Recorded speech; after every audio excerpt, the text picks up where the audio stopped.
Welcome back to Dreamin' with Drip and Drift podcast for drifters by drifters. Support the channel by going to drip&drift.com, picking up some merch. And if you can't today, give a comment, thumbs up, really helps out. Drip and Drift. Today on the channel, we got Nolan Reher, a.k.a. Samurai Unlimited. Welcome to the show, man. What's up, man? How you doing, brother? Chilling, man. It's been a great day so far. So. Yeah, you actually just came back from a drift event. Yeah. You know. OSW's last driver appreciation. Yeah, driver appreciation event. Yeah, fun. Didn't stick around the whole event, so we could do this. It actually started pouring down rain. Really, it was raining when I came back. Yeah, it was downpouring. So it was good. I left early. I didn't bring my car out to drive because obviously last event we had a little bit of an accident. Yeah, but it's all good. It's to be fixed. Is it? Oh, so it still needs some work? Yeah, it still needs some work. What We gotta pull the quarter panel out and stuff like that. So, my friend Chippy's helping me out big time with that. We're gonna order a new over fenders, front fenders, the Origin Type 4, and then repaint the car. So, and then get the new livery on. So should be ready by Spring Break Bash. Take a little bit of a break. Got to redo my turbo setup too as well. Yeah, it's time for a little bit of a more responsive setup. Yeah, so nice. Been on the old custom manifold setup, and then just a cheap old Max Speeding Rods turbo for about 2 years now. Nice. So, Word. So getting into drifting, you were telling me you've had this 240 for 11 years. Yeah, so how do you even get it? How drifting start for obviously you? My older brothers were into cars when I was younger. They watched a lot of obviously Initial D stuff like that. I kind of took eye to D1 GP driving and stuff like that. Yeah. Looked at magazines. You had to run to Publix or Winn-Dixie, and you go in there and you look at the magazines and stuff like that. So the 180SX caught my eye, and obviously back then I was like 14, 15 years old. You couldn't get a 180SX. You always had to get a front clip because they weren't legal to import, and you'd have to convert your car to right-hand drive. So I bought my car, I think 2006, as a shell for $150. And I went half on a front clip with my friend, got an SR, and it was downhill from God's motor from then, man. Yeah. It was downhill. So, ultimately my brothers got me into cars. I've always been working on my cars ever since I was a little kid, doing go-karts and whatnot. Sick. So, I've had the car since 2006. It's now, 2023? It's the same chassis, same... it's not the same motor or anything like that. It's gone through its ups and downs, but daily drove it for about 7 years with one of the SRs, and then it finally went out on me. And then I built the another SR, the same SR, and I drove that for like 3.5 years, and then I eventually ran into some troubles in life. Kind of had to be responsible, parted the car out. Stuck the car in the backyard for since 2013. I stuck the car in the backyard. Shout out to my friend TK over at S1. He stored my car at his house from 2013 to 2019, and I was like, you know what? I want my car again. It's time. It's time. It's time. I felt ready. I was more stable in life, and So were you drifting back then when you had it running? So I obviously I didn't start actually drifting until 2011, 2012. Okay. Obviously we did the whole hood rat street drift thing. Going out here and there in the rain, stuff like that. And then I started to get a little bit more serious about it. My job, I couldn't really risk getting into any trouble. So I started going to the track, which starting out driving is we would do, I don't know if you ever heard of Showtime Drift, but Showtime... Supposed to go last night. Yeah, Showtime is my local track. So it's really close to me. Me and about 6 of our friends, Jason, Cameron Willis, and a couple others, we would go off in halftime shows for their open wheel modifieds. Do like a 20-minute little session or whatever. Sick.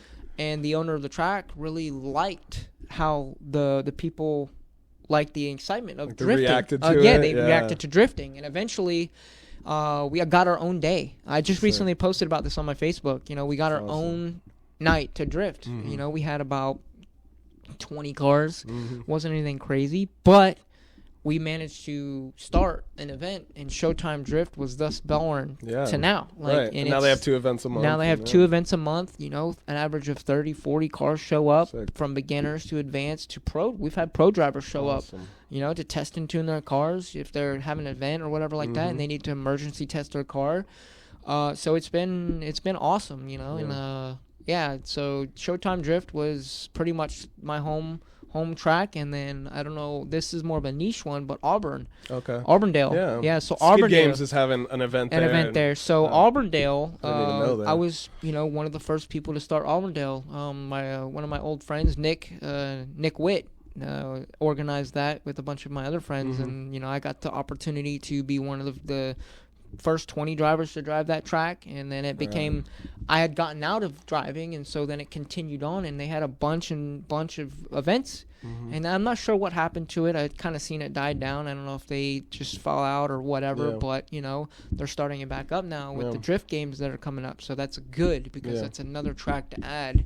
Though it is a circle track, it's still somewhere to drive instead of the street. So obviously everybody knows that they've been closing down tracks all over Florida and stuff like that. PBIR all over the U.S. PBIR got closed down, and then Emerald Speedway got closed down. So right now the only the tracks are Freedom Factory, which is invite only. You can't really hold an event there. Showtime and OSW. So and the firm kind of. And the firm, So I've never been to the firm yet. It's sick. So I haven't been there yet, but ultimately, Showtime Drift's my home track, and started. I'm stoked too with OKC doing private days. Yeah, so that was another track that I seen. They had like 2, 3, but right before I started building my car, they had a couple events like Pro-Am or something like that. They had some comps on the actual track. On the actual track. Yeah, so then now they built the skid pad thing. Right. Yeah, so that's really good to see. Yeah. And then another track that was supposed to have something going on was somewhere in Lakeland. Leadfoot City. Yeah, Leadfoot City. I don't think that's happening. I don't think it's happening either. They shut it down, and I haven't heard not a word since they shut that track down. I don't know. So it's unfortunate, but can't really do nothing about it. Yeah. So, but I'm glad they're opening back up Auburndale because it's it's a nice fun track. It's smooth. The pavement's good on it, so it's a really fun track to drive on. Sick. Well, let's go a breakdown of the car that you got currently now. So you've had it for 11 years. Yeah. Currently, where does it stand? Right now, so everybody knows that I'm a big SR fan. It's got a fully built SR, makes just at 520 horsepower. It's pretty much everybody's dream SR besides going Neo VVL. It's everything you think of. Got billet bottom end, pistons, rods, ported, over plus one oversized valves, stuff like that. I had a custom manifold made from somebody in Japan. It was made for a right-hand drive car, so it's kind of tight. It sits right off my brake master cylinder. So we'll be revamping that. And been on just a max speeding rods eBay $150 turbo for about 2 years now. Yeah. Just at 27 pounds of boost on E85. So it's got a 300ZX transmission with an X clutch twin disc, spool valve rear end, 350Z axles with the ISR arm package, and Silver Neos. Well, I'm sponsored by Silvers, but I'm waiting for some coilovers to be made from them right now. So I've just been on max speeding rods coils, and they've been great. Yeah. So car will be going into a revamp, obviously on the off season now for Spring Break Bash. I just had a cage put in it. So I definitely plan on making this a full-time track car. Did you get a cage kit? No, the cage was custom made, handmade from a good friend of mine named Tom Pettigrew. He's a OG in the scene. Been driving for a long time. Did a lot of the grassroots knuckle kits and stuff like that back in the day for people. So that's the front end I have on my car is a Tom Pettigrew grass nuts knuckle kit, which is cut knuckles, 55 plus extended control arms, GK Tech extended tie rods, etc. Just a grassroots setup, nothing over the top. Right. I do plan on putting like a PBM limit breaker setup on the car, make that more solidified, and then as I said, I would it's pretty much got everything done that I want done to it. I don't need to go anything crazy fancy. You know. 500 or 550 horsepower? It's about 527. Yeah, 527. Dude, all close to 550. plenty. Yeah, I feel like once you start going over that, that's when you start breaking stuff. The threshold starts to become the tires that you go through. Stuff like that. I'm like a lot of the times I'm worried about axles breaking, stuff like that. Because it's a lot of wear and tear. It's a lot of animal. Yeah. Like a lot of the Jay-Z guys will tell you. It sounds gnarly, dude. Yeah, thank you. It's I've always got compliments on how the car sounds because it doesn't sound like your typical SR as far as like camshaft stuff like that. So, I definitely pride myself on how the car's been built. Could things be better? Yeah. Which is what the revamp is for. Yeah. You know, the paint could be better, stuff like that. Mm-hmm. So I'm pretty excited for that, man. And the car's never gonna go anywhere. No, and it's never gonna be finished. Yeah, it's never gonna be finished. It's a long process. It's never gonna go anywhere. You know, I've had the car for this long, and it was my daily driver, as I said. So I'm gonna pretty much make it into a full-time dedicated track car to have fun with my friends. Not even to really enter competitions with. Might do a grassroots comp here or there. Yeah. But man, I just want to drive with my friends. It's so much more fun. So I feel that. Those little comps is what I would like to work do. Up to. Yeah, little grassroots, maybe win like $300-400, whatever, King of OSW, something like that, man. Just to be able to compete, have some fun, and that little competitive spirit. Yeah, my main thing, man, is I want to give people ride-alongs. Yeah. I love people riding in the car, especially younger people. Yeah. It gives them inspiration. Or the first time somebody's been in it. Yeah. Old or young, they're like blown away. They're blown away. They're like, what is in this thing? What like the V2 Lab meet, the ride-along meet, man. So many people got in the car like, what is this thing?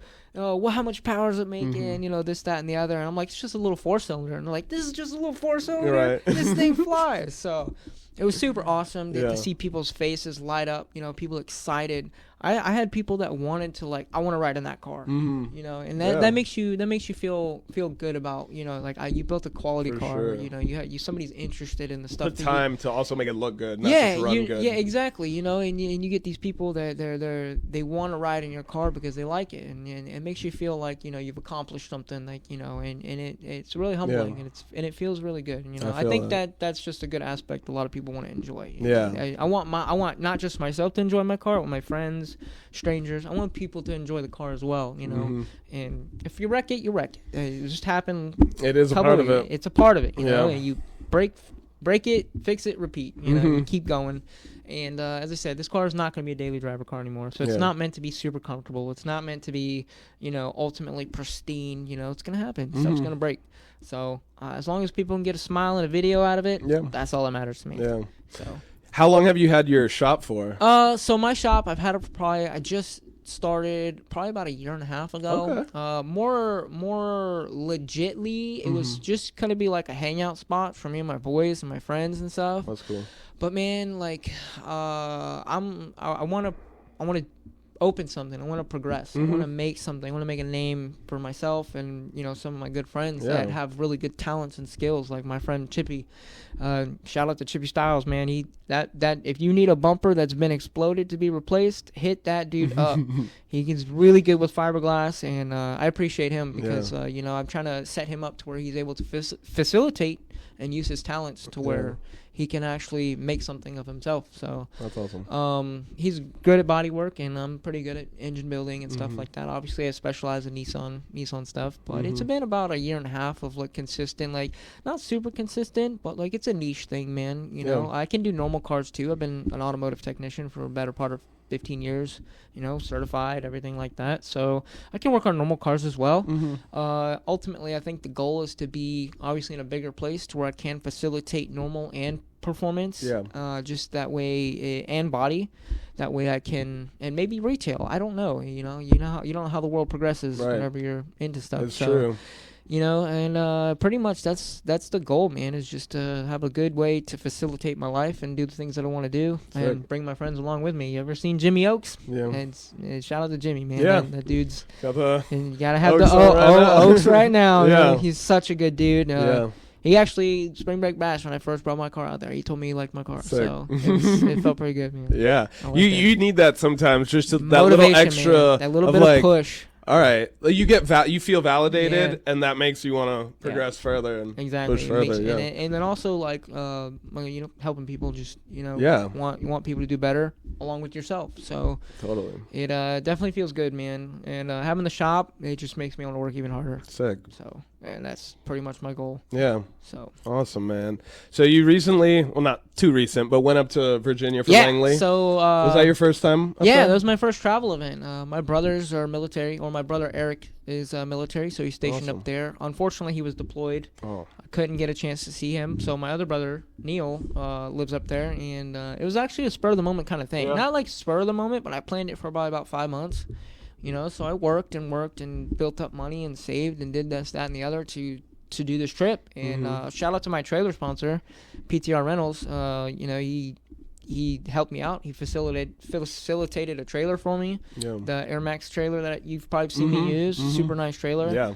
So I took that up there. I was up there for about 2 days. Went to Langley Speedway. It's not in Langley Falls, but it's like I'm not sure exactly the place where it was at. But it was supposed to be a 2-day event, but they had to knock it back to a single-day event, which is okay. It was still fun. It was great. The track was awesome. The people were awesome. They accommodated me, an outsider, because it was like a Showtime event for them, so I was like an outsider to them. They're like, this guy traveled all the way from Florida, right? So, but I went up there to see my brother. It was great. I haven't seen him in like 10 years. He moved up there with my other brother, and I was able to. He's never seen my car. He's never seen my car besides the day I got it. True. And I was able to give him rides, and it was just a great experience overall that I could, facilitate that, man. And he enjoyed it. He had fun. And I met a lot of cool people, and it was awesome views and everything like that. It wasn't. Did he get the bug now? He's more of into the Euro car stuff. Like he's like a time attack, stuff like that. But him and my other brother Eric is a Fox body, and he's got like a really, really, really pristine M3 that he's kind of restored, like I think an E46 M3 that he's restored, and but he's got an Audi A4 Quattro, so he's into like the all-wheel drive stuff and stuff like that. But that's cool. It's his taste, you're into man. What you're into, yeah. So he loves cars. We both grew up around cars our whole entire life. So he really enjoyed the fact that he got to ride in my car, because he's only been able to see it in videos and stuff like that. And he was just really, really excited. So it was really fun to drive up there. The Buc-ee's experience, man. Yeah. Oh my gosh. Yeah. I stopped at a Buc-ee's in South Carolina, and dude, there must have been 500 people there. Yeah. It was insane. So it sure is. It was an insane experience. And they're making the biggest one in the world here. Yeah. I think, in Orlando. Yeah, dude, it was crazy. It was like 400 gas pumps or something like that, and every single car was at a gas pump. Yeah. That's how many people were there. Insane. So, it was extremely fun. I brought my media guy up there. Yeah. Shout out to DK Media Works, Dennis. He's been an awesome help. Yeah. Today was his first event at OSW, so I've been working on his car a little bit, helping him, make sure his car's been pristine and ready for his first event back, since he had a motor failure a long time ago and he got rid of that car. So he did great. But yeah, he's done all my videoing and everything like that for me. So I brought him to Virginia with me. It was super fun. It was, it was about a 10-hour drive or a 12-hour drive each way. Yeah. And yeah, man, it was my first out-of-state event. I do plan on going to other events, places like Mid-Pond, Clarksville, Tennessee for Clarksville Drift. Go meet my friend Nathan. And who knows, man? Maybe Drift Indy. A lot of those guys up there. My friend Kyle up north in Ohio. He's a big Nissan guy, big SR guy as well. So I would love to go drive with him. Yeah. And see if I can facilitate something. But that's the next step. Hopefully for me is like the little bit outside of Florida, the southeast. There's a couple new tracks. The Drift Lucky or Drift Luck tracks. They've where is that? It's in Georgia or Alabama. There's 2 tracks that have just been built. They're kind of like a mid-pond. So those be on the lookout for that, man. Yeah. There's going to be really cool tracks that are being built right now. And these guys are building them on their properties, just in the backyard, basically. Because I don't hate ovals, but I would like to drive things like Mid-Pond. Yeah, or things like absolutely, man. Like a go-kart track almost. Because it's not a full road course that's huge. Yeah. But and not everybody has the power for full road courses. Right. You're gonna have you gotta have some cojones to drive those things. Sure do. You know? So even the firm, it's not even like that fast, and it's fast. Yeah, So everybody, we've all already been driving oval tracks forever. That's why for the past 2 years, the first time I've driven the skid pad, and it's been great for me because it reminds me of street driving. Yeah. And I can't afford to risk street driving anymore, so. The skid pad gives me a little bit of that feeling, so it's nice. I feel it, man. I've been driving oval tracks my whole life, and sometimes it gets a little old. But they got new tracks coming out out of state. I'd say probably about a 6-hour drive. Yeah. Just depending, where it's at. Alabama, Georgia, Tennessee, stuff like that. So it's not too far. Yeah. It's not too far. Take a weekend, 3-day event. They have 3-day events at Mid-Pond for their spring break bash and like other events like that. Summer vibes, I think, something like that. But definitely be worth going to. And they have a lot of cool cars that go there, man. Yeah. A lot of good drivers, like especially Drift HQ. They go out to the Mid-Pond events. So That should be in my schedule sometime next year. Yeah. With how much I work, it's hard for me to go consistently to a bunch of those tracks. So, the main 2 events I like to go to is Spring Break Bash and Black Friday for OSW because, it gives me time. Either at a 3-day event, something breaks, you have time to fix it. Totally. So. And the way they ran Black Friday, this recent one was nice. A lot better for the drivers. Yeah. So, obviously some people were upset because they got rid of the C class, but C class is going to get their own 3-day, I believe, as well, or multi-day as well. That way they get their own event. Cool. Yeah, they'll have a couple A-class drivers there and stuff like that to ride along and give them tips and do like a clinic. But the way they pretty much everybody was A-class the Black Friday. You just drive. Yeah. Everybody's driving, so it was consistent. Like there was times where the track was a little dead because everyone needs to work on this. Everybody's change working tires, on the car, but it's good because it gives everybody cool down time and stuff like that. And you don't feel rushed. My heat's coming up. I gotta get this fixed, and then it's not really fixed. Exactly, man. It gave me time. Like I had turbo problems. I had to take my whole manifold off, and I had to weld my manifold at the track. It was crazy, and I managed to get it done and get my car back running and continue to drive without it's C class or it's a certain class of driving. So I really like that scheduling that they had for that recent Black Friday event. I believe that's going to move forward for Spring Break Bash too. Cool. So that should be fun. Yeah. And then, as I said, like I would like to schedule out at least one out-of-town event. I would like to try Mid Pond. Mid Pond, I believe, is my next track. I gotta get a brake though, because I need a handbrake. I need a handbrake. So all my driving's been done without a handbrake, and I think it's time that I add to the skill list to put me up in a little bit of a higher driving. So it's something to have, even if you say like. You don't use it. Yeah, well, honestly, just don't do what I did. Honestly, man, if I would have had a hydro, I would have been able to rotate my car over and not hit that barrier and hit my car. I would have been able to rotate the car over and just spin out rather than hit the barrier. So it is what it is. It happens, You can't win them all. You can't, dude. You can't. So, So in the future, the next 5-10 years, where do you see Samurai Unlimited? Where do you see Nolan going? I would like to have. Honestly, man, I get a lot of inspiration from Jimmy Oaks, man. I would like to have something similar to what he's doing. Good group of friends, hanging out, bunch of cool cars, working on cars, providing something for people to be able to enjoy.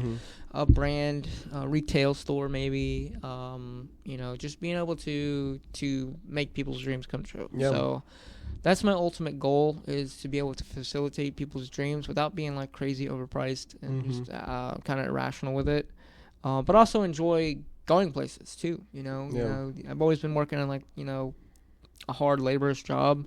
15-hour days, 14-hour days, long days, and then going to my shop after those days just to kind of do little things for people that may not be able to facilitate that. So I would like to have a good brand, a good just a good status on progression. Basically, I would love to be on the caliber of like Jimmy Oaks. He gives me a lot of inspiration on that. Cool. Little guys can do it. You get a lot of inspiration from Japan, I feel like. Yeah. So obviously you can Samurai. So everybody can see that the way that the Samurai name came about is I like a lot of the Japanese culture.